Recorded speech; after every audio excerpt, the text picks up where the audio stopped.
Welcome to Comic Toy Reviews. This is a review of the Marvel Legends Colossus action figure. And this was one of the early waves of Marvel Legends had Colossus.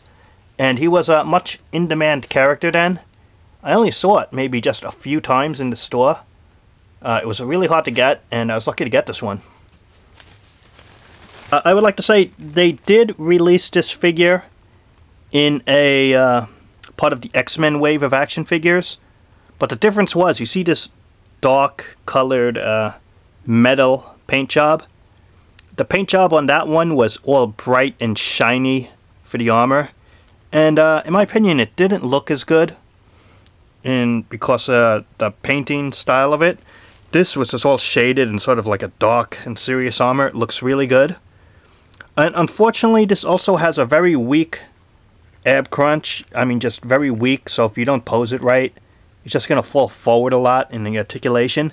This was one of the reasons that they changed the articulation a little bit later on. They had the articulation that makes noise, that clicks, and it's harder to move. That way you don't have a case where it falls down easy like that. But I can't complain because this is just a really great action figure. I mean, just look at that face sculpt. Man, arguably one of the best Colossus figures ever. And it's his classic costume, which makes it even better. Just look at that. This is all uniquely sculpted. They didn't, other than the reissuing of Colossus, they didn't use these parts for other action figures.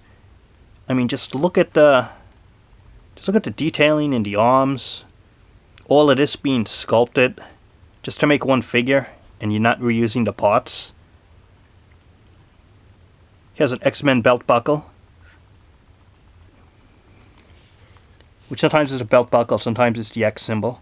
The legs here. Just all the sculpting that goes into this action figure.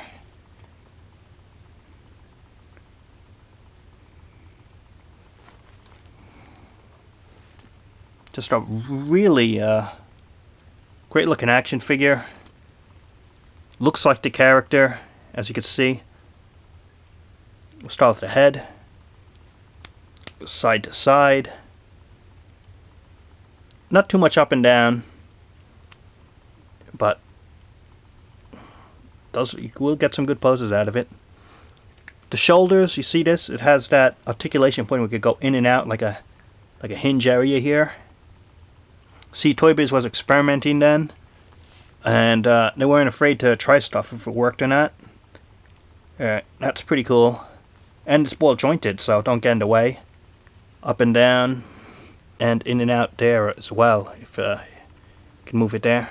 Upper biceps, right there. Got those, the pythons are pumped. Got the upper biceps. One point of articulation at the elbow area. Right here at the forearm here, you have the articulation point. It looks hidden. Wrist in and out. And all four fingers here, one articulation point. And the thumb also can be articulated into a fist. Look at that. Same thing with the right hand. Four fingers here, one articulation point for a fist. As I said, the upper ab crunch is very weak, and they did improve that later on in other action figures. And side to side. Ball jointed here at the legs, in and out, up and down. Upper thigh cuts right there. Double knees, and it's nice how this part of the boot is right on the kneecap, so it doesn't get in the way later on, and it hides the knee articulation really well. Right here, articulation there. Up and down feet and toe articulation. Up and down, toe articulation. So, this is Colossus. He was part of the early Marvel Legends action figures. They did release an easier to find one in the solo carded X-Men wave, but the paint job there was, as I said, brighter, and it was much less shading. But this is a really good figure.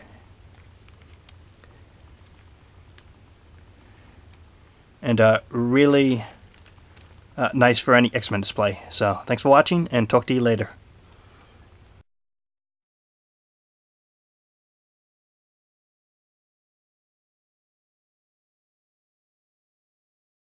Da! The pythons are pumped! What you gonna do when Colossus Mania runs wild on you?